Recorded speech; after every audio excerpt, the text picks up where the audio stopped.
అధ్యాయం 19. అటు తరువాత బహుజనుల శబ్దము వంటి గొప్ప స్వరము పరలోకమందు ఈలాగు చెప్పగా వింటిని, ప్రభువును స్తుతించుడి. రక్షణ, మహిమ, ప్రభావములు మన దేవునికే చెల్లును. ఆయన తీర్పులు సత్యములను న్యాయములునయున్నవి. తన వ్యభిచారముతో భూలోకమును చెరిపిన గొప్ప వేశ్యకు ఆయన తీర్పు తీర్చి తన దాసుల రక్తమును బట్టి దానికి ప్రతిదండన చేసెను. మరి రెండవసారి వారు ప్రభువును స్తుతించుడి అనేరి. ఆ పట్టణపు పొగ యుగ యుగములు పైకి లేచుచున్నది. అప్పుడు ఆ 24 పెద్దలును 4 జీవులును సాగిలపడి, ఆమేన్, ప్రభువును స్తుతించుడి అని చెప్పుచు సింహాసనాసీనుడగు దేవునికి నమస్కారము చేసిరి.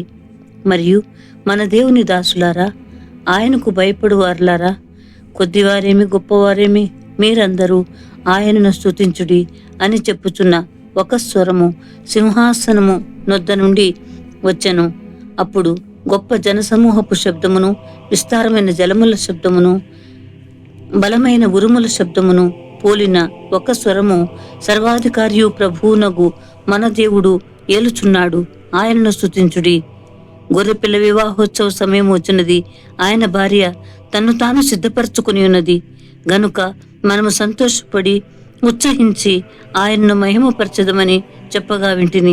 మరియు ఆమె ధరించుకొనుటకు ప్రకాశములను నిర్మలములైన సన్నపు నారబట్టలు ఆమెకి ఇయ్యబడెను.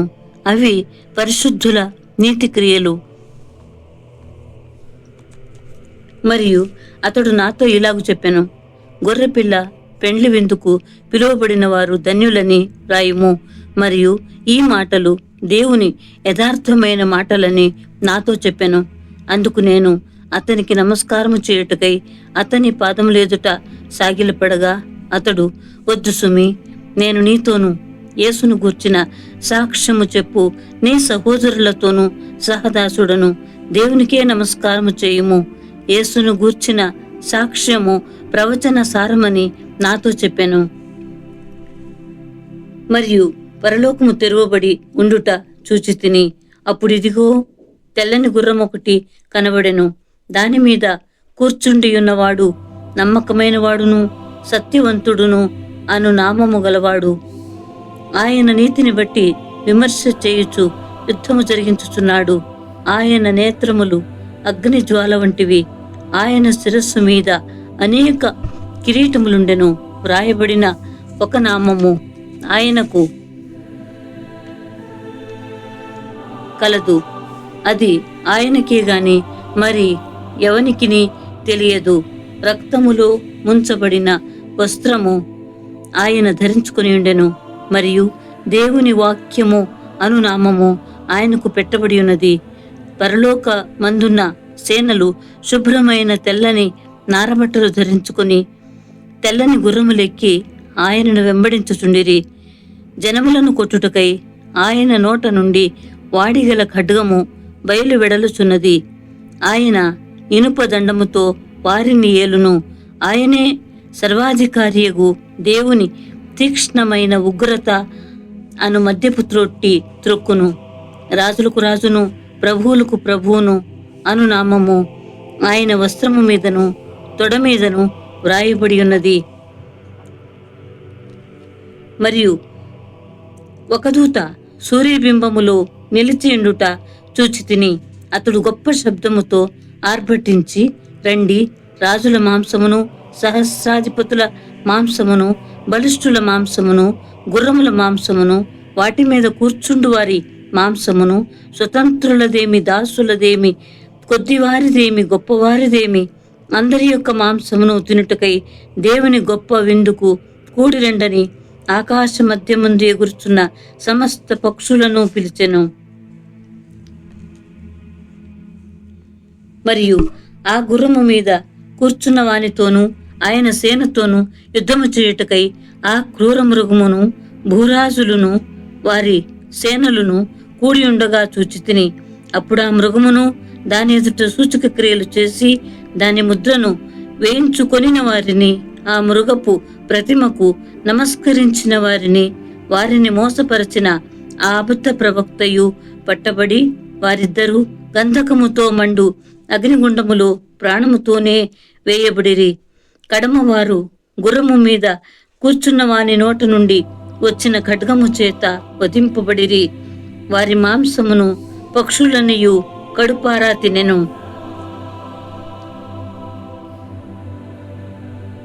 అధ్యాయము 20. మరియు పెద్ద సంఖ్యలను చేత పట్టుకుని అగాధము యొక్క తాళపు చెవి గల ఒక దేవదూత పరలోకం నుండి దిగివచ్చుట చూచితిని. అతడు ఆది సర్పమును అనగా అపవాదియు సాతానును అను ఆ ఘట సర్పమును పట్టుకొని 1000 సంవత్సరములు వానిని బంధించి అగాధములో పడవేసి ఆ 1000 సంవత్సరములు గడచు వరకు ఇక జనములను మోసపరచుకుంటున్నట్లు అగాధమును మూసి దానికి ముద్ర వేసెను. అటు పిమ్మట వాడు కొంచెము కాలము విడిచిపెట్టబడవలెను. అంతటా సింహాసనములను చూచితిని. వాటి మీద ఆసీనులై ఉండువారికి విమర్శ చేయుటకు అధికారము ఇయ్యబడెను.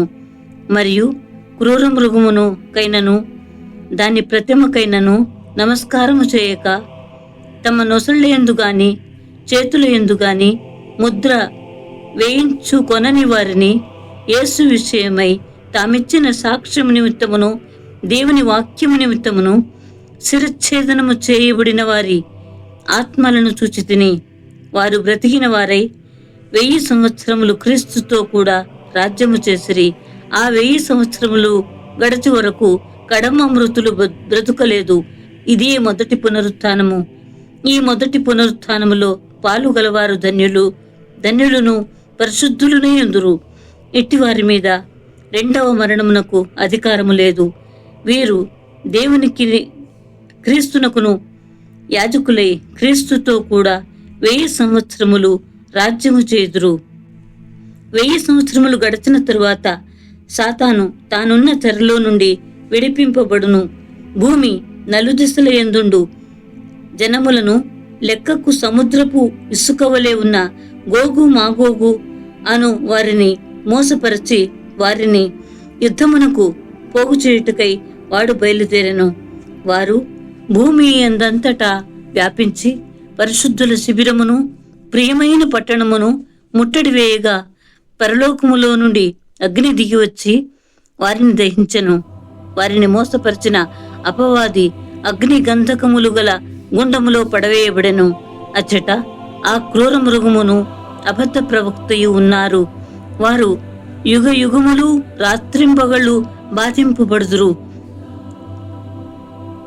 మరియు ధవళమైన మహాసింహాసనమును దానియందు ఆసీనుడయ్యున్న ఒకనిని చూచితిని.